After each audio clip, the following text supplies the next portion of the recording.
Murder हो गया है, दोबारा झगड़ा होने की संभावना है क्योंकि लगातार इनको चेतावनी दी जा रही है।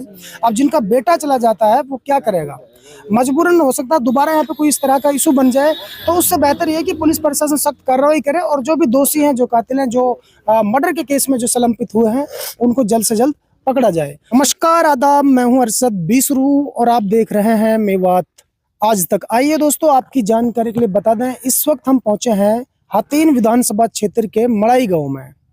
मेरे पीछे जो बुजुर्ग नजर आ रहे हैं, ये गांव की बिरादरी आपको नजर आ रही है। दोस्तों, यहाँ से एक बहुत ही दुखद खबर प्रकाश में आ रही है। दरअसल बीते 4 रोज पहले यहाँ एक नौमान नाम का नौजवान है, लगभग 25-26 साल की उम्र है, उनका मर्डर कर दिया जाता है और पूरे परिवार के दर्जन भर सदस्यों को घायल कर दिया जाता है। दुख इस बात का है कि अभी तक एक भी जो मुलजिम है वो पकड़ा नहीं गया है। हालांकि पुलिस प्रशासन की तरफ से कोई कोताही नहीं बरती जा रही है, पुलिस प्रशासन अपना काम सही से कर रहा है, लेकिन अभी तक कोई गिरफ्त में नहीं आया है। बच्चे इनको आपस में दोनों को झगड़ा हुआ, छोटे छोटे बच्चे को जी। जब मैं घर पे उसके मतलब कहने लग गयो तो मेरे साथ भी मेरी बेरबानी हाजरा वहाँ के साथ भी उनने बदतमीजी करी जी। और नो कही कि रुक जा, तो बताएंगे तो अभी हम अपने काम में लग गए जनाब। उनने आके है नहीं एकदम हमला कर दिया। अच्छा। उसके फरसा दिया जी, सर में फरसा दिया। हाँ 3 जगह फरसा लगा जी, ऐसे भी और ऐसे भी और ऐसे भी। तो जो पार्टी है जिसने ये हमला किया था वो गाँव में ही यहाँ से फरार है ना, बाहर फरार है जी। और कुछ बंदे ही नहीं छुपे हुए हैं और लाठी डंडा उनसे मारे हैं। मतलब जो है, मतलब ये तो आज आप जानते थे, इन सब हाँ इन सबन ने मार के अधमरे कर गए जी। मेरे घर पे हमला, बाकी सब कुछ फुटेज है मेरे घर पे की। और मतलब जनाब मेरे लिए न्याय मिले। ठीक है। अभी देखो, अंकल का बेटा गया है और कई लोग जख्मी हुए हैं, तो वो थोड़ा सा डिप्रेशन में है। कुछ और लोग हैं, उनसे भी जानेंगे। सरपंच साहब, तो ये जो मामला हुआ इसके बारे में कितनी जानकारी, क्या कहना चाहते हैं? नहीं सर, उन्होंने गलत किया है, घर पे आके हमला किया है, घर पे आके मर्डर किया है जी। और गुनहगार के लिए सजा मिलनी चाहिए सर। अभी तक एक भी मुलजिम नहीं पकड़ा गया है, जबकि पुलिस प्रशासन अपना काम कर रही है, आश्वासन दे रही है हमें मुलजिम पकड़ेंगे। अभी तक कई रोज हो गए, अभी तक नहीं पकड़ा गया। हमारी ये प्रशासन से गुहार है सर, मुलजिम अरेस्ट हो, जिससे हमारे नहीं और नुकसान हो जाएगा कोई आगे चल के। तो हमारी हाथ जोड़ के प्रशासन से अपील है कि मुलजिम को अरेस्ट किया जाए और उनके सजा से ज्यादा सजा दी जाए। उनके मकान तो हमारे उसके मकान तोड़ जाए सर, हमारी यही अपील है। क्या नाम आपका? फकरुद्दीन सर। दोस्तों, ये फकरुद्दीन मड़ाई गांव से एक्स सरपंच हैं और सैकड़ों लोग यहाँ पे जिम्मेदार मौजूद हैं, पीड़ित परिवार मौजूद है। पलवल पुलिस से उनकी निवेदन यह है कि भाई जल्द से जल्द कहीं से भी ढूंढ करके जो कातिल हैं, जो मुलजिम हैं, उनको सलाखों के पीछे भेजा जाए, वरना कुछ और अनहोनी हो सकती है, क्योंकि बहुत ज़्यादा लोगों में रोष है, दुख है। तो हम भी उम्मीद करते हैं पुलिस प्रशासन से कि इस मामले को गहनता से संज्ञान में लिया जाए। देखिए, पीटकर मर्डर कर दिया जाता है मड़ाई गांव में, और ऐसे में ये 2 मासूम बच्चे जो मेरे इर्द गिर्द में खड़े हैं, इनके सर से पिता का साया हमेशा के लिए उड़ चुका है। लेकिन दुख इस बात का है कि अभी तक एक भी मुलजिम अरेस्ट नहीं हुआ है। ये दुख पीड़ित परिवार का है। आज 4 दिन बाद कितनी सादगी है इन लोगों में। झगड़े के 4-5 दिन बाद मीडिया को इन्होंने फोन किया है, वरना अभी तक किसी को पता तक नहीं है। पुलिस प्रशासन से आशा और उम्मीद लगा करके परिवार बैठा कि कब पुलिस उनको अरेस्ट करेगी। तो इसलिए उम्मीद करते हैं माननीय एसपी साहब से, जो पलवल के माननीय एसपी साहब हैं, उनसे भी निवेदन करना चाहते हैं इस वीडियो के माध्यम से कि अपनी जो हातीन पुलिस है उनके लिए, अच्छा थाना कौन सा लगता है आपका? अच्छा, उटावड़ थाना लगता है। तो दोस्तों, इसमें बहुत जल्द से जल्द कार्रवाई होनी चाहिए, क्योंकि मर्डर का मामला कोई छोटा मामला नहीं होता है। इस परिवार के एक जवान गया है, चलो जख्मी जो हुए वो तो बेचारे अस्पताल में है, कोई घर पे है, बाकी एक बेटा चला गया है इनका, उनके 2 बच्चे रह चुके हैं। तो इसलिए उम्मीद करते हैं कि बहुत जल्द कहीं से भी उनको ढूंढ करके उनके किए की सजा मिलनी चाहिए। आपको कैसे लगी थी? मेरे सर ऐसे लगी थी, मेरा भतीजा था छोटा, मेरा भतीजा को पीटा था। अच्छा। मेरा अब्बा और मेरे मम्मी गई थी उन पे उलाहना देने के लिए जी। मेरा अब्बा बुजुर्ग के साथ भी उन्हें दौड़ थप्पड़ करा था, मेरी मम्मी के साथ भी उन्हें मार पिटाई करी थी हमारे घर पे जी। ठीक, उसके बाद में मैं आ रहा था उधर से, मेरा काम चल रहा था। उसके बाद में उसका लड़का आया इरशाद नाम का जी। उसने कही कि सालों को मार दो सबको। अच्छा, ठीक, हबड़ू आप है जो उसका बाप है, उसने कही चाहे 101 करोड़ से कितना पैसा लग जाए मैं लगा दूंगा, बेटा मार दो साला पूरे परिवार को। दबंग है क्यों? दबंग है सर, और दबंगगिरी दिखा रहा है। और आज भी अब भी फिलहाल भी उनकी जो क्या नाम है लेडीज है, वो आज भी फिलहाल भी हमारे बुजुर्ग के साथ में बदतमीजी कर रही हैं और वो दबाव दे रही हैं कि फिर भी आगे से भी हम आपको एक तो मार दे फिर भी मारेंगे। अच्छा, चेतावनी दे रही है, चेतावनी दे रही है खुलेआम, फैसले के दबाव बना रहे हैं। फैसले के दबाव बना रहे हैं। हमें मेरे भाई का ही रहा, इसका भी सर फटा हुआ है, मेरा भी सर फटा हुआ है, मेरे दो जगह घर से लगा था जी टेट, घर पे या पूरी रास्ते? घर पे ही लगे थे, घर के सामने लगा, घर पे हम लगा के मारे पूरे परिवार घर पे लगा था। मेरे हाँ जी, मैं भक्कायो मेरे माँ बाप ने गुथे पड़े, मेरे भाई ने गुथे पड़े हैं। हम भक्का जब मेरे हाथ से फर्श रोको जी, ये मेरा हाथ पूरा फटा हुआ है। और इरशाद ये ने बहुत दिनों से हमारे घर जुल्म कर रहा है, ये पूरा परिवार जुल्म कर रहा है।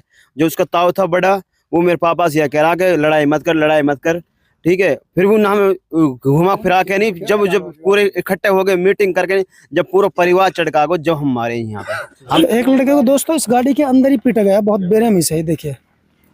अच्छा, ये लड़का कहाँ जो गाड़ी चला रहा था उस टाइम, कौन सा? आप थे? हाँ जी मैं था। तो आप कहाँ से गाड़ी में आ रहे थे? जैसे मुझे पता चला मेरे घर पे झगड़ा करा है, छोटे मोटे बच्चे ने कुछ बात चली है। हाँ। मेरे पापा उनके वहाँ गया था, उनके ऐसे नहीं है, बच्चे में हो ही जाती कोई छोटी मोटी बात। जैसे हम मेरे पापा के साथ बदतमीजी करी है, लाठी डंडा से वार करा है। फिर मेरे पापा घर पे आ गया है, फिर उन्होंने अपना परिवार पूरा बुलाया है। पूरा परिवार बुला के जो उनके सदस्य थे हबड़ू, उसने ये कहा था जब 1 करोड़ से कितने रुपए लग जाए इनको सालों को खत्म कर दो। एक मुल्ला जुबैर है, उसने ये कहा था सारी धानी उठ लो और हम लाठी डंडा ला रहे हैं, जब 1 करोड़ रुपए लग जाए। हाँ, पीछे नहीं हटना है। मेरी नूह में टायर की दुकान है, HDFC बैंक के पास में। मैं समाज सेवा करता हूँ और हर मुलाजिम की इज्जत करता हूँ। जैसे मुझे पता चला मेरे घर पे वार हो रहा है, कैमरा लग रहे हैं बाकायदे, मुझे पता चला, मैं वहां से चला। मैंने जैसे अपने घर पे गाड़ी आके खड़ी करी थी, मेरे हाथ में लगी पड़ी है। मेरी गाड़ी पे आके फरसा, लाठी डंडा सरिया से ये मेरी गाड़ी टूटी पड़ी है। आते उन्हें इतना हमला करा था। मेरा भाई खड़ा था वहाँ रोड पे, बचबंदगी थी, पापा पे लाठी पड़ रही थी, उस पर लाठी पड़ रही थी, उसके बिल्कुल ऐसे खड़ा था। जब पाचे से उसके सरिया राड और फरसा दिए सर, वे तो सर वहीं पे फैल गया था। उसे हम लेके गए थे लल्लड़ लेने के बावजूद वो लल्लड़ वाले ने रोहतक पीजी ट्रमा सेंटर कर दिया था। वहाँ उसमें 4 दिन वेंटिलेटर पर रहा है। 4 दिन वेंटिलेटर पर रहने के बावजूद उसने दम तोड़ दिया गया है सर। 4 दिन हो चुके हैं, हमें कोई आश्वासन नहीं मिला है। पुलिस ये कह रही है हम अपना काम कर रहे हैं सर। पलवल पुलिस से क्या अपील है सर? हमारी पलवल पुलिस से, रोटावड़ पुलिस से यही निवेदन है सर, हमारे लिए इंसाफ चाहिए सर। कातिल इदबितलो डोल रहे हैं और कातिलों की घरवाली की सर ये कह रही है हम 72 पैसा लगा देंगे, ठीक है सर। वे इस तरीके से लेडीजों से कह रही है अब हमारा कुछ होने वाला नहीं है सर। हमने अपने SP साहब से एक निवेदन है सर, हमारे लिए बिल्कुल इंसाफ मिलना चाहिए सर। हम नाजायज़ हैं सर। हमारे पास फुटेज भी हैंगी, कैमरा की वीडियो हैंगी सर। और हमारे जो गांव के मौजूदा आदमी हैं सर वह हमारे लिए सच्चाई से ईमानदारी से देने हैं। जो कातिल है सर उनके लिए सख्त कार्रवाई चाहिए सर। हम सर बिल्डोजर की कार्रवाई करते हैं सर। हमारे लिए न्याय मिलना चाहिए सर। उत्तर प्रदेश में मर्डर होता है सर, वहाँ इतने दिनों में बिल्डोजर चल जाता है सर। अभी तक उनकी एक टोली भी नहीं टूटी है सर। हमारा एक नौजवान भाई जाना, एक मासूम 1-1.5 साल का बच्चा है। मर्डर होने के बाद आप लोग चढ़े थे उनके घर पे? नहीं सर, हम बिल्कुल नहीं चढ़े सर। हम मर्डर होने के बावजूद हम अपने परिवार संभालने में लग गए और हमारे 4-5 भाई हैं, उनके घायल हो गए। 2 मेरे भावजे वे घायल हो चुके सर। दोस्तों, इस परिवार में एक भी सदस्य नहीं बचा है जो जख्मी नहीं हुआ है। सामने देखिए, इस गाड़ी को देखिए, गाड़ी के ऊपर 2 मासूम बच्चे हैं जिनके पिताजी का इंतकाल हो गया है इस झगड़े में। और आजकल तो आपने देखा जहाँ कहीं मर्डर हो जाता है वो घरों को लूट लेते हैं, पूरे तरीके से घरों को बर्बाद कर देते हैं, मारने वालों के घरों को। लेकिन ये तो इतने शरीफ लोग हैं, इन्होंने तो अभी तक उनके घर की तरफ जाके झांका भी नहीं है। तो पुलिस ने आश्वासन दिया था हमारे लिए किसी के घर पे कोई एक टोली नहीं होना चाहिए सर। हम ना किस चीज से करें, कैसे करें सर? हमारा पूरा परिवार लुटा दिया सर। हमें हमले की थोड़ी हमला करना नहीं चाहिए। हमने तो आश्वासन है सरकार से और अपने अफसरों से, हमारे लिए न्याय मिलना चाहिए। इनके घर में टूट फूट ना होवे जब तक मतलब जो ये दोषी मतलब जो हाथ नहीं आएंगे। और जंगल में पड़े रहा जनाब। और फिर उनके रोज मैसेज आवा अगर एक तो मार दियो, हम जब भी बंद होंगे, जब बंद होंगे 2-4 ना और मार के बंद होंगे। जनाब मेरा पूरा परिवार खत्म कर दिया जी। तो दोस्तों आपने देखा और सुना, मैंने ग्राउंड रिपोर्ट दिखाई है। ग्राउंड रिपोर्ट के अंदर जो मामला होता है बहुत सच्चा होता है। एक मर्डर हुआ एक 26 साल के नौजवान का। और अब मैं उटावड़ पुलिस से, पलवल पुलिस से, हरियाणा पुलिस से एक निवेदन करना चाहता हूँ कि एक मर्डर हो गया है, दोबारा झगड़ा होने की संभावना है, क्योंकि लगातार इनको चेतावनी दी जा रही है। अब जिनका बेटा चला जाता है वो क्या करेगा, मजबूरन हो सकता है दोबारा यहाँ पे कोई इस तरह का इशू बन जाए। तो उससे बेहतर ये है कि पुलिस प्रशासन सख्त कार्रवाई करे और जो भी दोषी हैं, जो कातिल हैं, जो मर्डर के केस में जो संलग्नित हुए हैं, उनको जल्द से जल्द पकड़ा जाए। तो दोस्तों फिलहाल इस अंक में इतना ही, फिर लेकर हाजिर होंगे ऐसे एक ताजा अपडेट। तब तक के लिए आप मुझे दीजिए इजाजत। जय हिंद, जय भारत।